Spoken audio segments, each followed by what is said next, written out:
Alors, bonjour à tous, ici c'est Jean qui vous parle du Québec. Alors, cette semaine, on va faire procéder au démontage et à l'entretien de notre CVV Cogent. C'est un couteau bouton lock.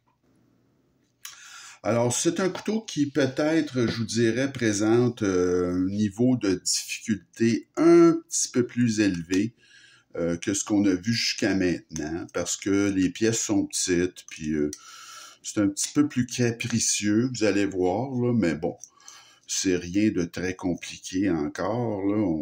On va avoir des clients pas mal plus difficiles que ça. Alors, la quincaillerie pour le couteau Cogent au niveau du pivot, c'est du T8. Et l'autre vis secondaire qui est ici, c'est du T8 aussi. Donc, on défait tout ça, là. Ça va très, très vite. C'est pas très, très compliqué. Là où les choses se compliquent, c'est ici. Alors, vous avez un ressort, OK? Vous avez un petit ressort qui vient bloquer, si vous voulez, le bouton. Et vous avez ici, bien évidemment, faut faire une petite pression là, pour enlever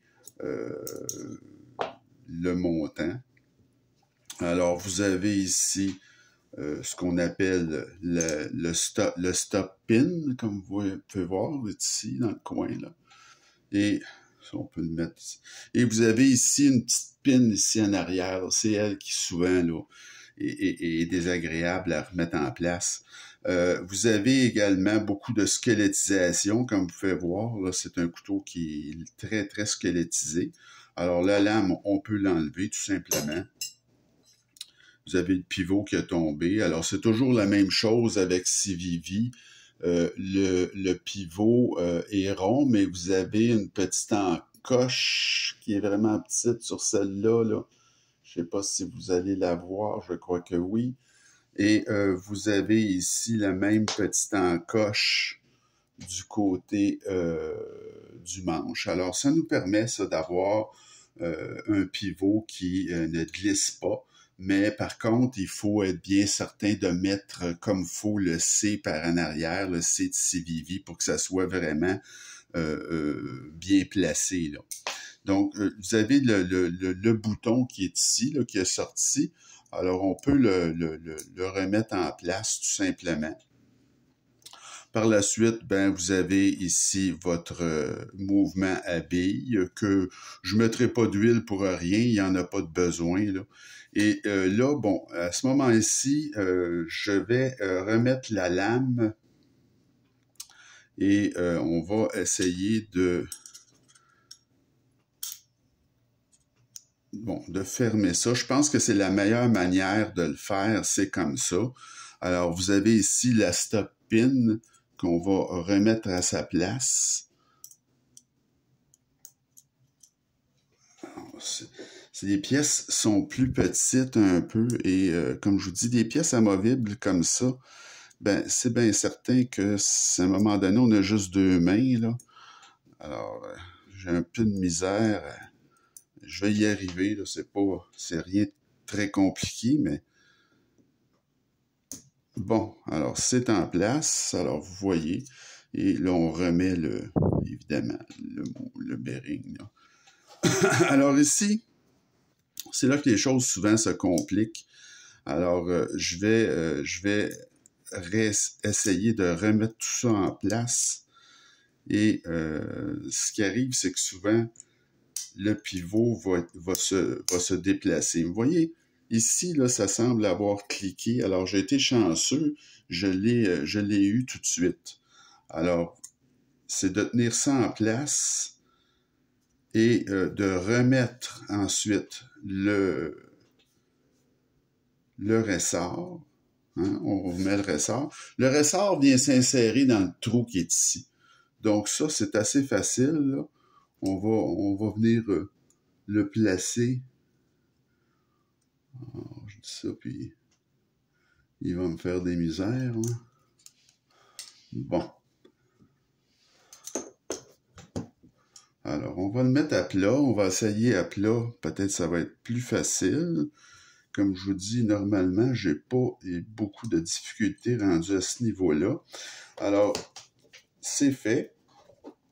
Alors, je crois, oui. Alors, le pivot CVV est bien placé. Alors, normalement, tout est en place. Alors, on va remettre notre pivot au plus vite. Parce que c'est ça, avec quand on fait du démontage et on fait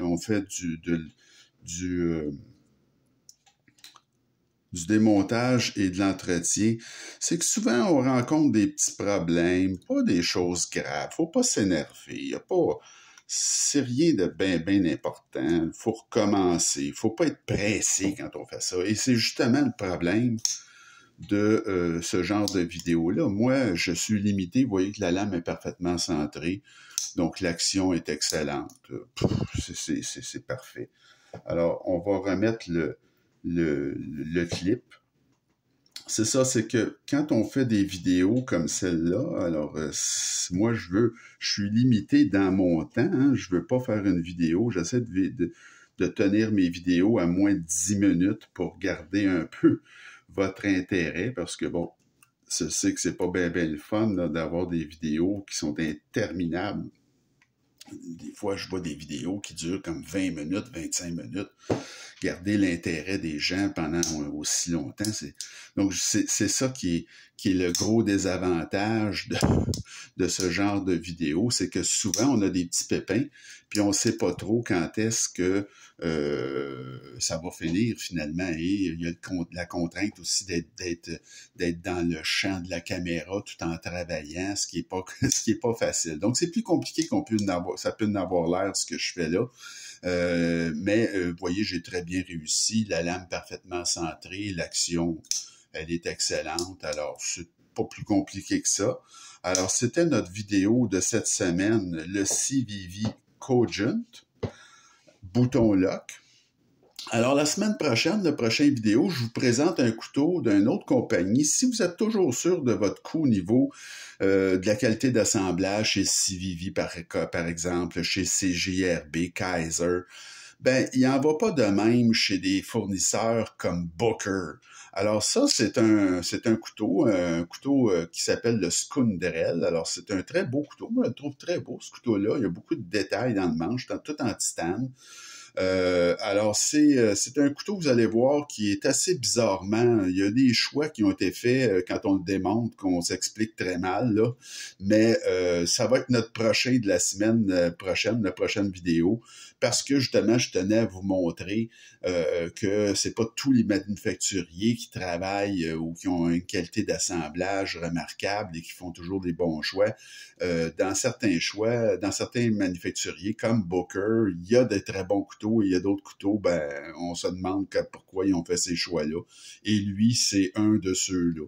Donc, malgré qui a quand même de très belles qualités, ce couteau-là, comme je vous dis, il est tout en titane, l'action est correcte, c'est un couteau qui est très, très robuste, il est joli en plus, mais vous allez voir qu'au niveau de la construction, on se gratte la tête un petit peu là, à certains égards. Donc, ce sera pour notre prochaine vidéo. J'espère que ça vous a plu. Continuez à m'écrire et à vous inscrire à ma chaîne. Et il me reste à vous souhaiter une bonne fin de journée. Salut!